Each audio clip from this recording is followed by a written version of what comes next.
हरे कृष्णा।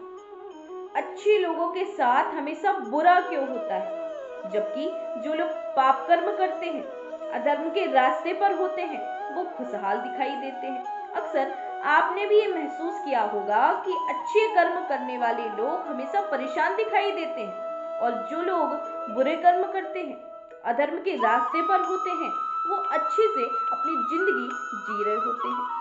अच्छे कर्म करने वाले लोग हमेशा ये सोचकर परेशान रहते हैं कि उन्हें इतनी परीक्षाएं क्यों देनी पड़ रही हैं, उन्हें इतनी समस्याओं का सामना क्यों करना पड़ रहा है। और जो लोग पाप कर्म कर रहे हैं, निरंतर बुराई के रास्ते पर हैं, निरंतर अधर्म के मार्ग पर हैं, वो अच्छे से अपनी जिंदगी का लुत्फ उठा रहे हैं, खुशहाली से अपनी जिंदगी जी रहे हैं। अगर ये सवाल आपके मन में भी आता है तो आइए हम लोग आज इसी विषय में बात करेंगे। एक बार अर्जुन ने भगवान श्री कृष्ण को यही प्रश्न पूछा। अर्जुन ने भगवान को कहा, हे मधुसूदन, जो लोग अच्छे कर्म करते हैं वो परेशान क्यों दिखाई देते हैं। भगवान श्री कृष्ण ने मुस्कुराते हुए अर्जुन को कहा, हे पार्थ, मनुष्य जैसा सोचता है, जैसा विचार करता है, वास्तव में वैसा कुछ नहीं होता।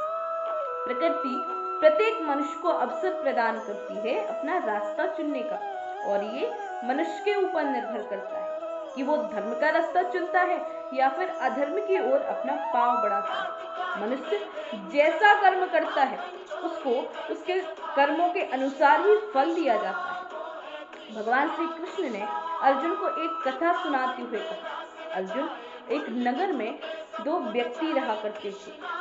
एक व्यक्ति व्यापारी था, धर्म कर्म में विश्वास रखने वाला था। उसके जीवन में धर्म की बहुत महत्ता थी, रोज मंदिर जाता था, भजन किया करता था।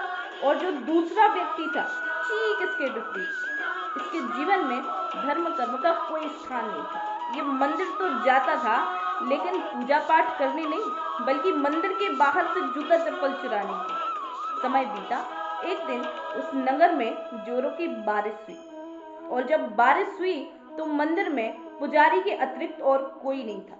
ये जो दूसरा नास्तिक व्यक्ति था, इसके मन में विचार आया कि आज अच्छा अवसर है, मंदिर में कोई नहीं होगा और मैं जाके मंदिर का सारा धन चुरा लूंगा।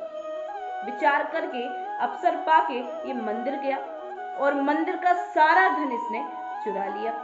उसी समय ये जो धर्म कर्म में विश्वास रखने वाला व्यक्ति था, ये भी मंदिर गया, और दुर्भाग्यवश मंदिर के जो पुजारी थे, उन्होंने इस भले आदमी को ही चोर समझ लिया और चोर समझ करके शोर करना प्रारंभ किया। पुजारी की आवाज सुन के आसपास के लोग इकट्ठा हो गए और इस भले आदमी को चोर समझ के खूब पीटा। जैसे तैसे बच के ये मंदिर से बाहर निकला, लेकिन वहां भी दुर्भाग्य ने इसका पीछा नहीं छोड़ा। जैसे ही मंदिर से बाहर निकला तो एक बड़ी सी गाड़ी से इसकी टक्कर हो गई, और जैसे ही गाड़ी ने इसे टक्कर मारी तो ये घायल हो गया, इसको खूब चोट लगी और ये लंगड़ाते हुए अपने घर जाने लगा। जैसे ये घर जा रहा था तो उस चोर व्यक्ति से इसकी मुलाकात हुई। उस चोर व्यक्ति ने इनको कहा कि देखो, आज तो मेरी किस्मत ही जाग गई, एक साथ इतना सारा धन मुझे मिल गया। ये भला जो व्यक्ति था बहुत निराश हुआ। इसके मन में विचार आया, मैंने अपने सारे जीवन भर अच्छे काम किए, खूब दान धर्म किया, लेकिन बदले में मुझे क्या मिला? केवल अपमान।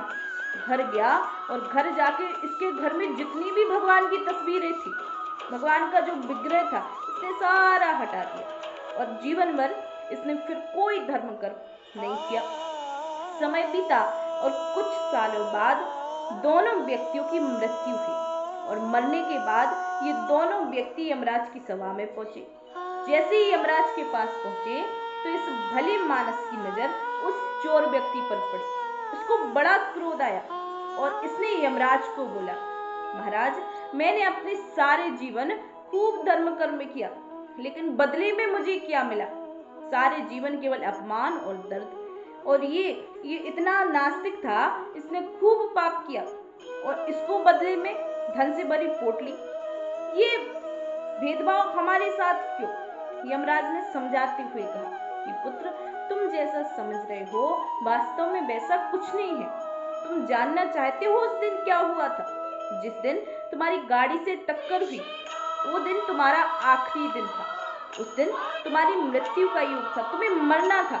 लेकिन तुम्हारे अच्छे कर्मों के कारण, तुम्हारे दान पुण्य के बल पर, तुम्हारे भजन के बल पर उस गाड़ी से तुम्हें टक्कर लगी और छोटी सी चोट के रूप में तुम्हारी मृत्यु टल गई। और ये जो चोर व्यक्ति है, इसके विषय में सुनो।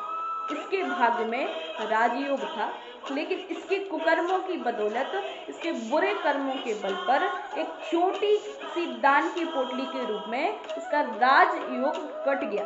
भगवान श्री कृष्ण ने अर्जुन को समझाते हुए कहा, पार्थ, अब बात तुम्हारे समझ में आई। जो लोग ऐसा सोचते हैं कि भगवान उनके कर्मों को नजरअंदाज कर रहे हैं, भगवान उनके अच्छे कर्मों को देख नहीं रहे हैं, उनका फल नहीं दे रहे हैं, वो बिल्कुल बेकार सोचते हैं।